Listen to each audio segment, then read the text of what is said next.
বন্ধুরা, এই বসে গেছি আবার খাবার নিয়ে দুপুরে লাঞ্চ করতে। আর আজকে খুব খিদে পেয়ে গেছে। আজকে কালকে রাত্রির থেকে না খাওয়া, রাত্রির থেকে শরীরটা একটু লেগেছে। চপ খেয়েছিলাম বলে আর পেটটা ভরা ভরা লাগলো, আর এই জন্য আর খাইনি রাত্রে। তা রাত্রে ওই জন্য আর খাওয়া হয়নি, আর সকালেও কিছু সেভাবে খাইনি। একটু চা বিস্কুট খেয়েছিলাম, কেননা শরীরটা ঠিক মানে লাগছিল না, সুবিধার লাগছিল না।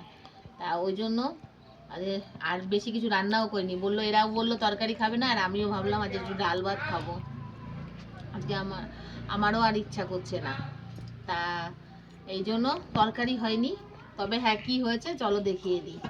এই যে ভাত, গরম গরম ভাত হয়েছে। এখানে আলু সিদ্ধ দেওয়া আছে ভাতে, তাও আমার জন্য, ওরা কেউ খেতে চায় না। আর এই যে এখানে মুগের ডাল, তোমার মূলো দিয়ে, ছিম দিয়ে, ধনে পাতা দিয়ে, একটু ভাজা মশলা দিয়ে করেছি। আর সঙ্গে এখানে রয়েছে এই যে বেগুন ভাজা, ফুলকপি আলু ভাজা, আর এটা হলো তোমার সোয়াবিনের পকোড়া প্লাস বাঁধাকপি ভেজ পকোড়া আর কি। সোয়াবিনও আছে, বাঁধাকপির ভেজ পকোড়াও আছে। তা এই পকোড়া দিয়ে ওরা খাবে, আমি এই ডাল, এই বেগুন ভাজা, আলু ভাজা, আলু সিদ্ধ দিয়ে খাবো।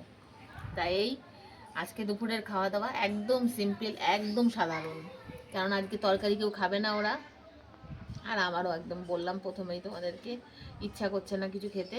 তাই জন্য একদম সিম্পল, আজকে ভর্তা বাটা কিছু নেই, আজকে শুধু ডাল ভাত ভাজা।